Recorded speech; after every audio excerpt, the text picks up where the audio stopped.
అందరికి వాక్యం పోయే ముందు పాటలు పాడుకుందాం. రాజా నీ సన్నిధిలోనే ఉంటానయ్యా, మనసారా ఆరాధిస్తూ బ్రతికేస్తానయ్యా. రాజా నీ సన్నిధిలోనే ఉంటానయ్యా, మనసారా ఆరాధిస్తూ బ్రతికేస్తానయ్యా. నేనుండాలేనయ్యా, నే బ్రతకాలేనయ్యా, నేనుండాలేనయ్యా, నే బ్రతకాలేనయ్యా. నీవే లేకుండా నేనుండాలేనయ్యా, నీ తోడే లేకుండా నే బ్రతకాలేనయ్యా. నీవే లేకుండా నేనుండాలేనయ్యా, నీ తోడే లేకుండా నే బ్రతకాలేనయ్యా. రాజా నీ సన్నిధిలోనే ఉంటానయ్యా, మనసారా ఆరాధిస్తూ బ్రతికేస్తానయ్యా. రాజా నీ సన్నిధిలోనే ఉంటానయ్యా, మనసారా ఆరాధిస్తూ బ్రతికేస్తానయ్యా. నీ సన్నిధానములో సంపూర్ణ సంతోషం, ఆరాధించుకొని విలువైన అవకాశం. నీ సన్నిధానములో సంపూర్ణ సంతోషం, ఆరాధించుకొని విలువైన అవకాశం. కోల్పోయినవన్నీ నాకు ఇచ్చుటకును, బాధల నుండి బ్రతికించుటకును. కోల్పోయినవన్నీ నాకు ఇచ్చుటకును, బాధల నుండి బ్రతికించుటకును. నీవే రాకపోతే నేనేమైపోవదునో, నీవే రాకపోతే నేనేమైపోవదునో. నేనుండాలేనయ్యా, నే బ్రతకాలేనయ్యా, నేనుండాలేనయ్యా, నే బ్రతకాలేనయ్యా. నీవే లేకుండా నేనుండాలేనయ్యా, నీ తోడే లేకుండా నే బ్రతకాలేనయ్యా. నీవే లేకుండా నేనుండాలేనయ్యా, నీ తోడే లేకుండా నే బ్రతకాలేనయ్యా. రాజా నీ సన్నిధిలోనే ఉంటానయ్యా, మనసారా ఆరాధిస్తూ బ్రతికేస్తానయ్యా. హల్లెలూయా, హల్లెలూయా. దేవుని పాటల ద్వారా మహిమపరిచినందుకు ఆయనకే ప్రభావములు ఘనత కలుగును గాక. నా ప్రియ సహోదరి సహోదరా, దైవజనంగమా, నా సంగమా, మీ లోపట పిరికి ఆత్మ ఉందా? మీ లోపట భయం ఉందా? అటువంటి వారు ఉన్నారైతే, ఎవరైతే ఉన్నారో వారి గురించి వాక్యం. నా ప్రియ సహోదరి సహోదరా, మనకు పిరికి ఆత్మ ఇవ్వలేదు దేవుడు,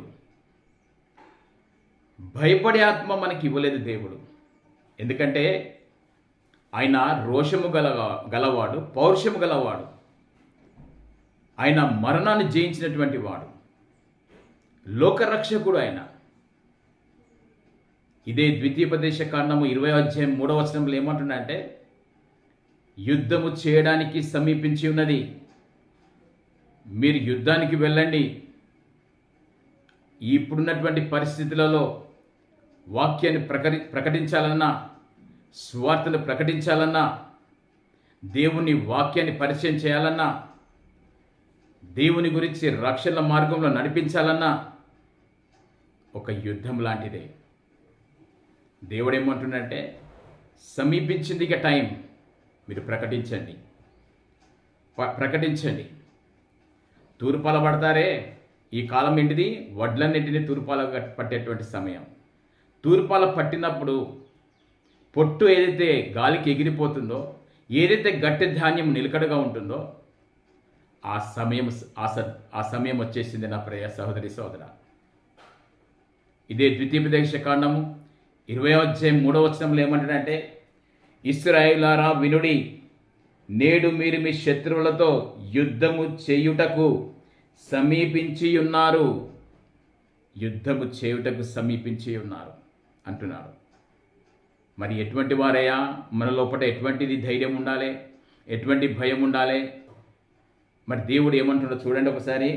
ఇదే 4వ వచనంలో, మీ హృదయములు జంకనీయకుడి, భయపడకుడి, వణకకుడి, వారి ముఖము చూసి బెదరకుడి. మీ కొరకు మీ శత్రువులతో యుద్ధము చేసి మిమ్మును రక్షించువాడు మా దేవుడైన యెహోవాయే. భయపడొద్దు అంటున్నాడు, జనకకుడి అంటున్నాడు, ఆందోళన చెందన అవసరం లేదంటున్నాడు. దేవుని గురించి ప్రకటించడంలో ఎక్కడ కూడా మనము వెనకడుగు ఏనవసరం లేదు నా ప్రియ సహోదరి సహోదరా. యుద్ధము ఆయననే చేస్తున్నా అంటున్నాడు. ప్రార్థన మనది, విజయం అయినది. ఎక్కడ భయపడని అవసరం లేదు నా ప్రియ సహోదరి సహోదరా.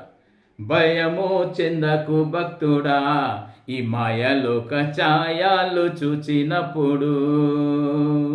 భయము చెందకు భక్తుడా, ఈ మాయలోక ఛాయాలు చూచినప్పుడు.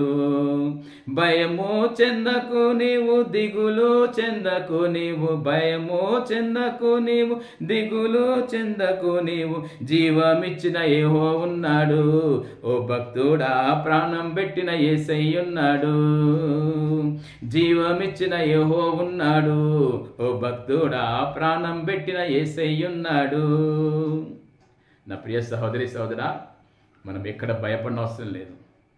ఇదే కనుక మనం దానియేలు కనుక చూసుకున్నట్టయితే, దానియేలు ఒక ప్రధానంగా ఒక మంచి పొజిషన్లో ఉన్నప్పుడు అతనితో ఉన్నటువంటి అతనితో ఉన్నటువంటి పనిచేసేవారు కూడా ఈయనని ఎక్కడనో ఒక దగ్గర ఇరికించాలి, ఈ ఉన్నతమైనటువంటి పదవి నుంచి ఇతన్ని తీసేయాలి.